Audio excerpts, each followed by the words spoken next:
All right, Jared. Well, thanks so much for taking the time to come on and do this live session. I really wanted to do it because I thought it's so helpful, how in the trainings, people get to see, live sessions done. And I feel like that's so impactful and helpful for learning how to run the processes really well and deeply understand the processes. So I thought this would be I usually do a monthly live Q&A and some teachings on the processes on the AE page. But I thought that this would be a really awesome thing to do, especially with so many people going for certification right now. An awesome thing to do to give people an example of how to really hold just a good quality process, a powerful process with deep contact, going through the steps and the structure of the process. So yeah, kind of holding that balance. A lot of people like, I have to memorize this script, all this structure, but how to hold that balance of memorizing the script, knowing the structure, but also being in flow and being in contact with the person in front of you. And I know you've been certified in the AE fundamentals, and I had the pleasure of pre-testing you in your certification process, and you really had that down as well, of just like knowing the structure really well, having total process integrity, and then also just being in full contact and full presence with me. So actually, as we go into it, Jared, are there any tips that you could give to people that really helped you, achieve your fundamental certification? The biggest thing that comes to mind was, I think, just booking my pre-test. I basically got inspired at the second Accelerated Evolution course, and I just decided that I didn't want to have the same thing happen where I talked about getting certified and then life happened, and then I ended up just putting it off for 6 months. So just as soon as I decided I wanted to do it, I reached out to Andrew and booked my pre-test, and then I booked it, I think, for maybe a month out, but that put the time pressure on me where it became real, and I didn't want to waste your time. So that got me actually taking it more seriously. It was just a mindset shift then. And then it was just, I think, just consistency. I committed. Even before that, I'd solo process myself at least once a day and stuck with that. So that helped me. Nice. Solo processing helped me really kind of start to understand the processes on a deeper level. Yeah. And then it was just a matter of reaching out to people to practice with. That's awesome, man. Yeah. And it paid off. It paid off really well. When you ran the process on me, I was like, okay, this guy knows his stuff. Amazing process. So yeah, that's really cool. We should have done this earlier. Now everyone's at the certification deadline and you're giving these great no, this is great. And I think this is going to be really supportive for everyone. So Jared, yeah, I'd love to run you through an Aspectix. Excuse me. And I'd love for you to just share what's like something real for you right now that would be really supportive that we could do in Aspectix for you. Sure. Today I was bouncing between two things. One of them is a goal around just enrolling in the master coaching program at the May Accelerated Evolution. So I guess 6 months from now, enrolling in the master coaching program. Yeah. And then the other one is it's also kind of a goal, but I'm building I've been contracted to build the sales development team for a company right now, and just getting my team as soon as possible to a place where they're booking at least 3 meetings a week is kind of my number one priority right now. So that's the other one. So I've been kind of bouncing between the two. Yeah, awesome. Are there any? So we could totally run an Aspectix just directly on those goals. What I would really like to do, for the sake of simplicity and for people going for their fundamental certification, I'd love to run it on a problem or a challenge that you're having, but it can be something that's directly related to those goals. Okay. So what's something, say if your goal is to enroll in Master Coach by the May training. Yeah. anything in you, any challenges you're having internally, any limiting beliefs or feelings that you're experiencing that might hinder you from feeling that you can achieve that goal? Um, I guess just the time frame to make to like financially be in a position, because for me it's not just earning the 20K, it's also, I mean, my agreement with myself and my fiance is also being like paying off a significant amount of debt prior to enrolling in the master coaching. So it's just, I think for me, it's just the amount of money I would need to earn by May. And then I guess I feel like I have manifested the opportunity that can get me there.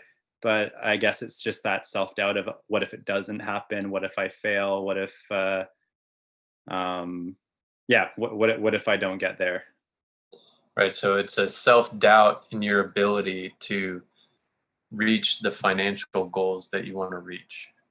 Yeah, I would say so. I would say I kind of go back and forth. It's like one day I feel absolutely confident. Next day I might have some self-doubt come up. I mean, I've been doing a lot of processing through that. So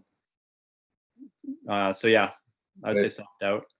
So yeah, and to everyone watching, that's what you shared. We're focusing on, we're going to do an aspectics today, but there you just shared two polarities that would be great to go into an integration with. You could do that self-doubt and confidence, right? Mm. Simple universal could help create a good shift. So this is one of the things that for anyone watching, as you're doing sessions with your clients, you're paying attention to what they're sharing with you and looking for those things that you can tap into to help them make a shift. So right there, I make sure I notice that Jared mentioned, those polarities of self-doubt and confidence and how it can bounce, between them. And there's multiple processes we can use to integrate those polarities and give you more power of choice in that regard. In this instance, how would you feel about going into an aspectics around that doubt? Um, I mean, I I don't want to totally spin it around, but I actually had something come up as you were talking that is a Okay. challenge that I think is Yeah, related to both of them.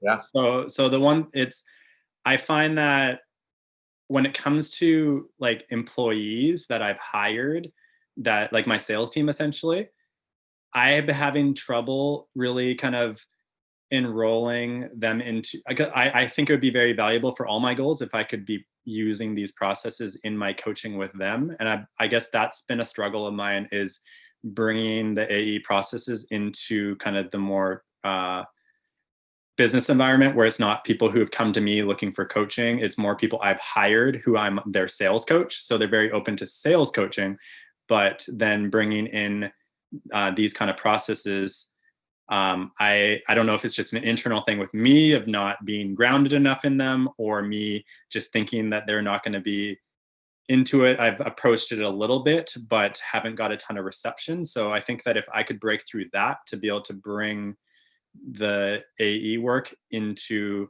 working with my staff, I think that would shift a lot for me. So is there anything internally that's stopping you from doing that? Thanks. I guess self-doubt. Okay. Yeah. Okay. We're back to self-doubt. Let's do Yeah. that. Because you do a lot of amazing things. You have a lot of amazing capacities and abilities, right? So Yeah. maybe self-doubt is something that continues to creep in these different areas of your life. Yeah. Yeah. It's kind of a self-doubt of like, what are they gonna like?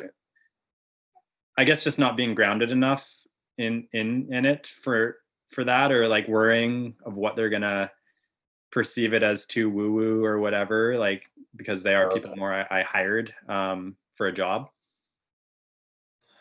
How strong does this when it's strong, how strong does it come up on a scale from 1 to 10? I mean, it can, when it comes up strongest, I would say it can come up as like a at least a 7 or an 8 nowadays. So whenever someone says a 7 or an 8 or an 8 or a 9, I always put the higher number. All right. That's what it is, if it comes up as an 8, that's an 8, right? And that's just, I'm sharing that with others as well, you know. Um, so you shared a little bit about how this affects you, but can you reiterate, how does this self-doubt affect you in your work, in your performance, and in your life? Well, I mean, it holds me back from really stepping into, like, consistently stepping into the man that I want to be and that I feel I need to be to achieve my goals. Right now, I'm talking professionally, but self doubt can also come up in other areas of my life. Just in my ability, another area it comes up strongly is my ability to kind of, I guess, deepen relationships with certain family members, for example. That has been a struggle for a lot of my life. But yeah, I mean, professionally right now, just especially at this stage of my life, have put myself into a bit of debt and financial challenges that I guess that doubt comes up, which prevents me from kind of always taking the actions I need to take and making the decisions I need to make to actually get myself out of this situation and back into a more financially free situation. Got it. Okay. So yeah, what I hear you saying, just it kind of just holds you back in all these various ways. Yeah. This- Yeah. And then how do you want to feel instead? How would you rather feel instead of this self-doubt? I want to feel confident. I want to feel um, just a trusting of the universe, trusting that things are going to work out. Um, feel at peace consistently. Okay. Awesome, Jared.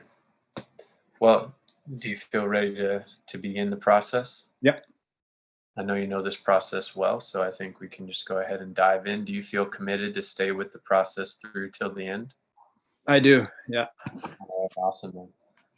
Go ahead and get comfortable and close your eyes as you're ready. Just take a couple easy breaths. All right, Jared, what are you more conscious of now in relation to this self-doubt that we started with? Um, well, for one thing, I've processed myself on it quite a few times over the last month, and it showed up weaker. So I feel like I've been making progress on it. Nice. I mean, one thing that came up was just, I did start to feel a bit of self-doubt just even in me being processed, especially because it was live. So I was just like, it kept coming into my mind, like, okay, this is live. I felt the time pressure. And then I was like, did I actually duplicate? Am I going to get stuck at the top? And then all of a sudden I just, like, at the last part, just went up into Pleroma, and I was like, okay, like, I can just trust a little bit more. But I did feel it coming up a little bit even in the process. But then in the second process, my mind was a lot more focused.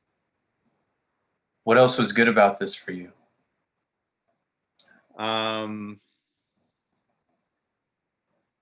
Yeah, I feel just yeah, especially the second one. I just feel like I feel lighter. So I feel like I just feel lighter and guess more inner strength and power.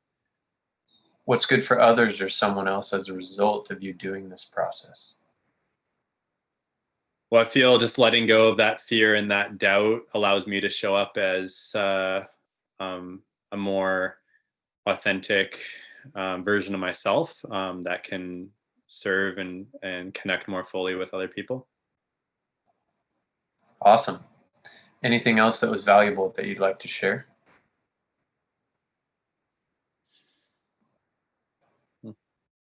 Yeah, just I mean, I'm glad that second aspect came up, because the first one, when when I felt into it, it didn't come up the strongest. But then that second one, just like it like was totally just like, it was almost like energetically suffocating me, and it felt really intrusive. And so, yeah, it was valuable to have that come up and then be able to go through something that wasn't even what we had been talking about. Yeah, awesome. But it's sort of the deeper layer behind it. Yeah. Awesome. What's one thing you will do in the next 24 hours to help yourself live this integration more fully and this awareness?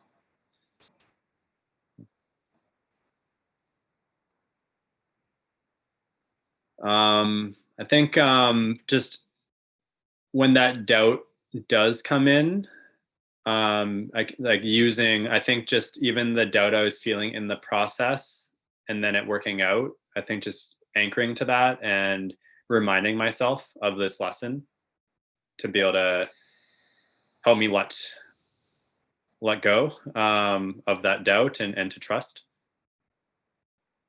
Awesome. And then I think another thing that could be helpful for you is doing some polarity integrations. Mm.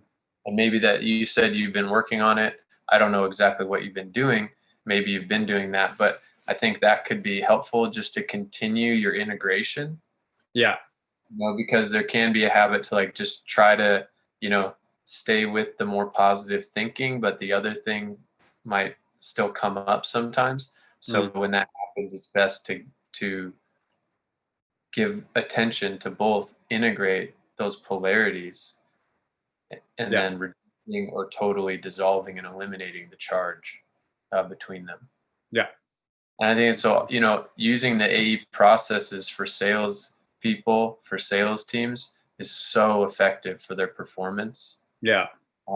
So I just think, I really encourage you, if you're feeling motivated to do that, it'd be a great thing. Hey, thanks for watching. If you got value out of this video, make sure you like and subscribe to my channel, and make sure you click the bell so that you get notifications for the next videos that we put out. We've got a lot of amazing content, videos, and interviews coming up. So you'll definitely want to get the notifications because we're interviewing some amazing people. We've got a lot of cool things happening. So you're going to want to make sure you get those notifications. And then you can also follow Embody the Practice on Facebook and Instagram. You can also go to my website, embodythepractice.com. You can contact me. You can learn more about the coaching that I offer and learn more about how we can support you to live a greater life of strength, health, and happiness in all areas of your life. So I look forward to connecting with you more. And until next time, stay strong, stay resilient, and stay healthy out there.